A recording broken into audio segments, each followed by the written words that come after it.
What's up, you filthy casuals? For those who don't know me, my name is GagexScapegoat. I'm a YouTuber that does deck profiles, I do rants, and I do discussions such as the one you are about to see today. I'm going to give a huge thank you to my boy Slim for letting me post on his channel. I'm always very appreciative. So with that being said, we're going to talk about the top 5 rogue options for Nationals this year. Now I say top 5, these aren't in any particular order because you can say that some matchups are better than others, and really we don't know what exactly is going to be the #1 represented deck considering this format just started. We don't know if True Dracos are going to be more represented or True Dinos are going to be more represented or Zodiac or Zodiac Kaiju, so we're just going to go over certain matchups that I think, or certain decks rather, that I think have decent matchups against at least a good majority of what we're going to see. So if you think I missed a deck, leave a comment, and well, hope you enjoy the video.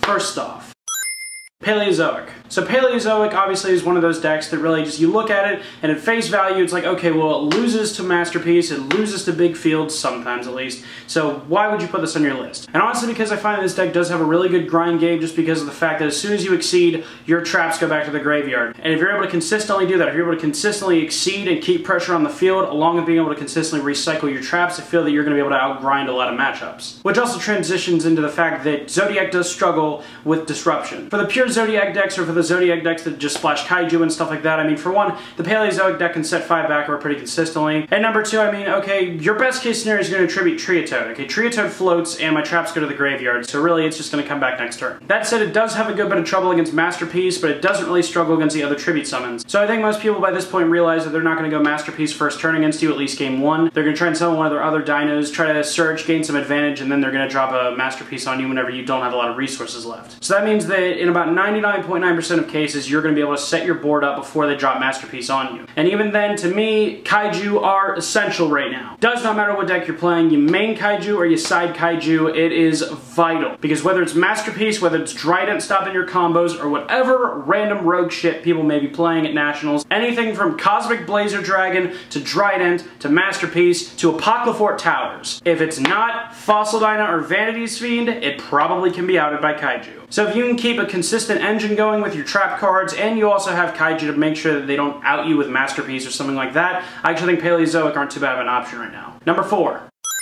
Counter Fairies. So Counter Fairies, is there really such a thing as a bad Counter Fairy format? You can find formats where Counter Fairies aren't necessarily the most viable option, but there never really is a bad time to play Counter Traps unless there's 3 Denkoseka and 3 Roll Decree being played in every side deck. So first we have Chaos Trap Hole, which you can play, which obviously you don't pay life points for it if you have Ariadne out. In addition to that, it also does stop Masterpiece, and that is going to be crucial in some of these matchups. So again, Kaiju are not a bad option if you have another engine to play in the deck, so that makes sure you can out your own Kaiju. In addition to playing cards like Chaos Trap Hole and Warning and not having to pay life points in addition to that. So if you're able to out Masterpiece, or if you're able to stop it from hitting field in the first place, along with having more effect negation and more summon negation and other random cards like Drastic Drop-Off and Curse Seal the Forbidden Spell, I honestly think that this deck has a lot of utility. And also, let's be real, going Ties of the Brethren and bringing out a Barrier statue versus Zodiac's first turn is absolute bullshit. Number 3. Raid Rafters. So I was originally going to give this spot to Super Quantums until I realized that, well, Raid Rafters and Super Quantums are more or less the same deck. The only difference is Raid Rafters use 2 cards to make their big chicken instead of 5. That said though, you do not play this as big chicken not deck, at least you really shouldn't. The deck has a lot more versatility than just being able to spam out Ultimate Falcon. And that said though, it does have the great rank 6 that is coming out. I don't know if it's coming out before Nationals, but nonetheless the deck has a lot of good utility in its Exceed game. I mean hell, Instant Fusion is still good in this deck because of the fact that you can still Instant Fusion and keep your Exceeds going, especially if they try to like Masterpiece pop one of your cards and you'll have an out to it. And the thing about making a big chicken dot deck is that they're going to Kaiju it usually the first time, at least more often than not, but they will almost never have the Kaiju for the second time. I mean, you can make a lot of fields kind of like this whenever you play Raid Raptors, at least play it the correct way. This deck has the ability to go +3, +4 first turn much more often than not. Yes, the occasional Ghost Ogre sucks and Trident sucks if you don't have an answer to it, but that's why you prepare your deck. My Body as a Shield is amazing. Forbidden Dress is amazing. Or just playing a Kaiju engine out Masterpiece, like I've been saying for this entire video, is also not a bad option. So Raid Raptors, they have a very, very good grind game. They're able to plus very easily. This deck is also not Big Chicken Turbo, but if you want to make it that one-dimensional, they probably won't Kaiju it twice. Number 2. Kaiju. Pure Kaiju. This deck has a ridiculous learning curve to it. A lot of people think that it's drop Gamasiel win, but that is so far from the truth I can't even explain. If this says anything, I've been playing the deck for probably about 7 months now, just pure Kaiju variants and different variants of like maybe Turbo Exceed, Turbo Synchro, or just playing, you know, Kaiju Stun, Kaiju Anti-Meta. And still to this very day, I learn something new pretty much every day I play the deck. The deck is very, very versatile. The deck is a very good grind game. The deck can suffer from bad hands, but that's why you play, you know, cards like Upstart Goblin, Pot of Desires, or you just play different engines in it if you want to. It doesn't have to be pure, but that's what I would recommend. A lot of the stuff in the meta targets right now, you know, like so Jizakura with some counters on the field spell really, really hurts a lot of the matchups. You know, they can't Dryden over it, they can't Masterpiece over it, and I mean, this deck laughs at true Dracos. It can side different cards like Summoning Curse, which is a huge hidden gem right now. It's very good against Zodiac, any kind of Zodiac variant, and here's the thing. If you play Summoning Curse and Kaiju your opponent's monster, they are now the controller of the Kaiju. So not only do you get rid of their Masterpiece, then they have to banish a card out of their hand in addition to that. So Kaiju, again, great grind game, very consistent for the most part. Like I said, it does kind of tend to have bad hands whenever you draw all Kaiju, but that's why you can play cards like Schwarzschild Limit Dragon, trade in Advanced Draw to make sure that those hands where you draw all Kaiju are not the end of the world. So if you have the time and you have the patience, that's the main thing, if you have the patience to play this deck, definitely try it. I think you'll see the power that it has. And number 1.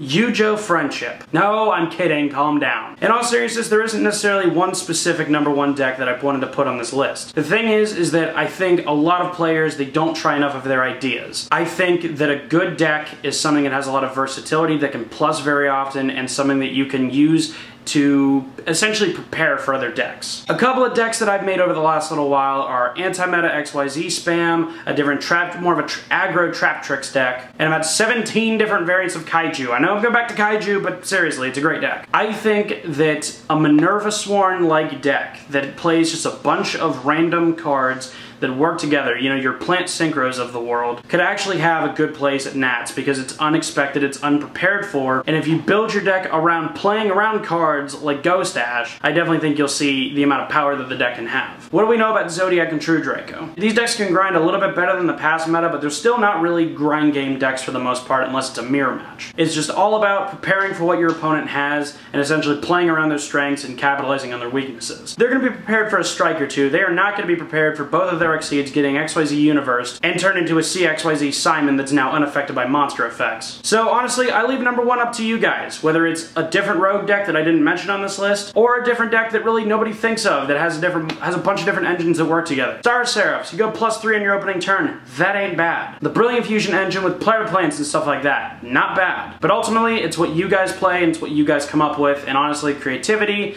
is really the best part of the game in my opinion, and I think it very much so applies here. So that's about it. Hope you guys enjoyed it. Like I said, if I missed a deck, leave a comment, and I'll catch you next time. Peace.